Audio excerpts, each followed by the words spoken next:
Hi කොහමද ඔයාලට? අද අපි යන්න හදන්නේ බදුල්ල කෝච්චියේ. කොළඹ ඉඳන් බදුල්ලට ලස්සනම ගමනාන්තයකට තමයි අපි අද යන්න හදන්නේ. යමුද අපිත් එක්ක එහෙනම්? කොළඹ ඉඳන් බදුල්ලට කොළඹ කොටුවෙන් ආරම්භ වෙන දුම්රිය ගමන් මාර්ග කිහිපයක්ම තියෙනවා. ගොඩක් සංචාරකයෝ ලංකාවට එන්නේ මේ බදුල්ල දක්වා පරිසරයේ තියෙන සුන්දරත්වය විඳින්න යන්න තමයි. එයාලා ගොඩක් වෙලාවට ඒ සඳහා තෝරගෙන එකම ප්‍රවාහන මාධ්‍ය වෙන්නේ දුම්රිය. කොළඹ ඉඳන් බදුල්ලට යන අතරමඟදී අපිට හම්බෙන ලස්සන දී ඈලි, කඳුකර ප්‍රදේශ, එතකොට මීදුමෙන් වෙහෙච්ච සුන්දර පරිසරය, තේ වතු, එළවලු වතු මේ හැමදේම අතරින් අපි දුම්රිය ගමන් කරනකොට ඇත්තටම අමුතු ලෝකයකට යනවා වගේ හැඟීමක් තමයි එන්නේ. එච්චරටම සුන්දරත්වයක් තමයි මේ පරිසරයේ තියෙන්නේ.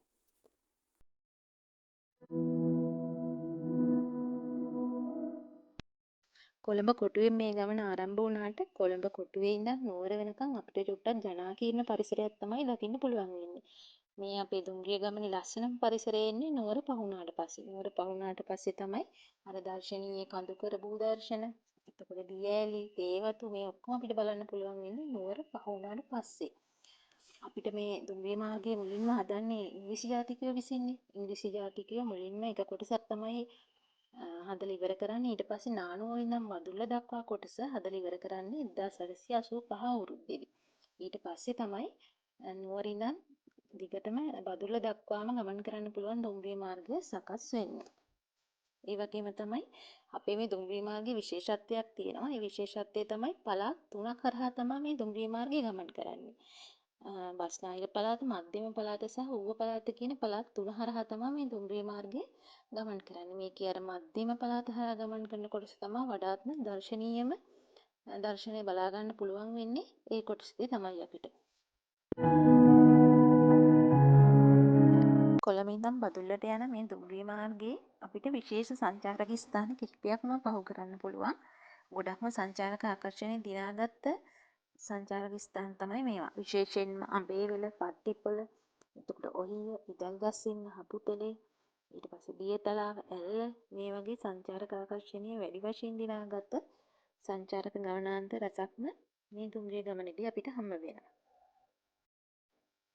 ඒ වගේම තමයි ලෝකෙම ප්‍රසිද්ධ වුණ ශ්‍රී ලංකාවේ නිර්මාණ ශිල්පියෙක් කරපු ආරුක්කු 9 පාලමත් අපිට ඇල්ල ප්‍රදේශයේදී තමයි හම්බ වෙන්නේ. අද අපි ඇල්ල බදුල්ල දක්වාම ගමන් කරන්නේ අපි දියතලාවෙන් බහිනවා. ඒ නිසා අපිට මේ වීඩියෝ එකේදී ඇල්ල රොක් එක එතකොට නයින් ආච් එක අපිට පෙන්වන්න බෑ. නමුත් අපි ආයෙම වීඩියෝ එකකින් ඒක අරගෙන එන්නම්. මේ ඔයාලට පේන්නේ එළවලු වගාවන් කැරට් ලීක්ස් ලෙටියුස් එතකොට ගෝවා මේ වගේ එළවලු වලටම ප්‍රසිද්ධ වුණ ප්‍රදේශයක් තමයි පට්ටිපොළ ප්‍රදේශය. පට්ටිපොළ ආශ්‍රිතව තමයි එළවලු වගාව ගොඩක්ම සිද්ධ වෙන්නේ. මේ ඔයාලට දැන් වීඩියෝ එකේ පේන්නේ පට්ටිපොළ ආශ්‍රිතව තියෙන එළවලු වගාවන්ගෙන් කොටසක්. ඒ වගේම තමයි පට්ටිපොළ දුම්රිය ස්ථානයේ තවත් විශේෂත්වයක් තියෙනවා. ලංකාවේ මුහුදු මට්ටමේ ඉඳන් වැඩිම උසකින් තියෙන දුම්රිය ස්ථානය තමයි පට්ටිපොළ දුම්රිය ස්ථානය. බලන්නකො මේ කැරට් වගාවන්ගේ එහෙම ලස්සන. ඒ වගේම තමයි ඔයාලට කොරටු වලින්ම අර අඩුවටම ගන්න පුළුවන් හින්දා ඒ වගේ ඒ ප්‍රදේශයට ගියොත් එළවලු ඉතා අඩු ගානකට ගැනීමේ හැකියාවක් තියෙනවා. ඒ වගේම අර නැවුම් බව ලස්සන කලර් එක මේ ඔක්කොමත් එක්ක දැක්කාම ගන්න හිතෙනවා වගේ ගන්න හිතෙනවා ඇත්තටම මේ පැත්තේ තියෙන එළවලු.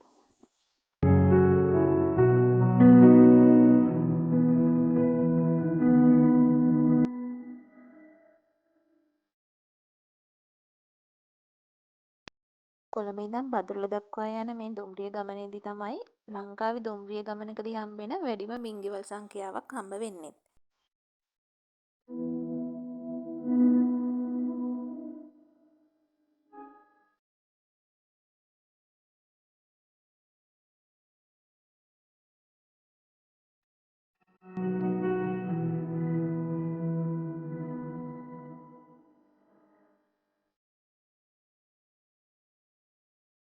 දැන් ඔයාලා මේ දකින ලස්සන දියැල්ල තමයි ඇල්ජින් ඇල්ල.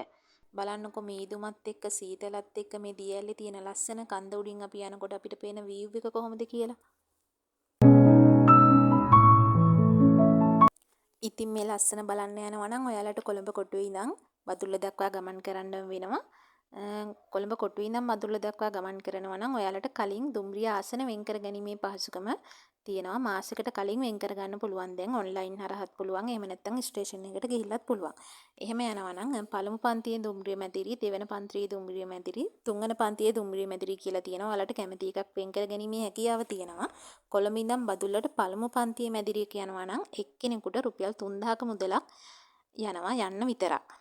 ඒ වගේම තමයි අපි ගියේ පළමුවෙනි පන්තියේ දුම්රිය මැදිරියක හින්දා මල් ළඟ වීඩියෝස් තියෙන්නේ පළවෙනි පන්තියේ දුම්රිය මැදිරියක් ඇතුළත කොහොමද කියන එක ගැන ඔයාලට පෙන්වන්න විතරයි. දෙවන පන්තියේ දුම්රිය මැදිරියක වීඩියෝස් මට ගන්න හම්බුනේ නැහැ. පළමු පන්තිය ඇතුලේ නම් ෆෝන් charge කිරීමේ හැකියාව, එතකොට සනීප ආරක්ෂක පහසුකම්, ඒ කියන්නේ টয়ලට් පහසුකම්, සීට් අර අංශක 360 දක්වා කරකවන්න පුළුවන්. ඒ වගේම සියලු පහසුකම් වලින් සමන්විතයි. ඒ වගේම තමයි නැරඹුම් මැදිරිය හැරෙන්න අනිත් මැදිරි වායු සමීකරණය කරලා තියෙන්නේ. AC කිසිම ප්‍රශ්නයක් නැහැ. අපිට සුව පහසුව අපේ ගමනාන්තය වෙනකන් යන්න පුළුවන්. අවට ලස්සන බලබල. මේ තියෙන්නේ පළවෙනි පන්තියේ දුම්රිය මැදිරියක් ඇතුළත කොහොමද කියන එක ඔයාලට මේකෙන් බලා ගන්න පුළුවන්. ඒ වගේම තමයි මේක මාසෙකට කලින් මම කිව්වනේ වෙන් කරන්න ඕනි කියලා. ඒ වගේම රාජ්‍ය සේවකයන්ට නොමිලේ වොරන්ට් බලපත්‍ර මගිනුත් මේ දුම්රිය වෙන් කර ගැනීමේ හැකියාව තියෙනවා. ඉතින් ලස්සනම දුම්රිය ගමනාන්තයක් ලෝකේ ගොඩක් රටවල එනවා අපේ මේ ලස්සන බලන්න. ඔයාලත් මේ දුම්රියක එකපාරක් හරි ගිහිල්ලා මේ සුන්දරත්වය අත්විඳින්න ජීවිතේ එකපාරක් හරි අත්විඳින්න ඕන අත්දැකීමක් තමයි මේක. මං හිතන්නේ අර අමුතුම ෆීලින් එකක් අමුතුම ලෝකයකට යනවා වගේ හරිම ලස්සනයි. අර මීදුමයි සීතලයි මේ හැමදේමත් එක්ක මේ අපේ රටද කියලා හිතෙනවා. එච්චරටම ලස්සන පරිසරයක් තියෙන. ඉතින් ඔයාලත් මේ සුන්දර අත්දැකීම එකපාරක් හරි විඳ ගන්න.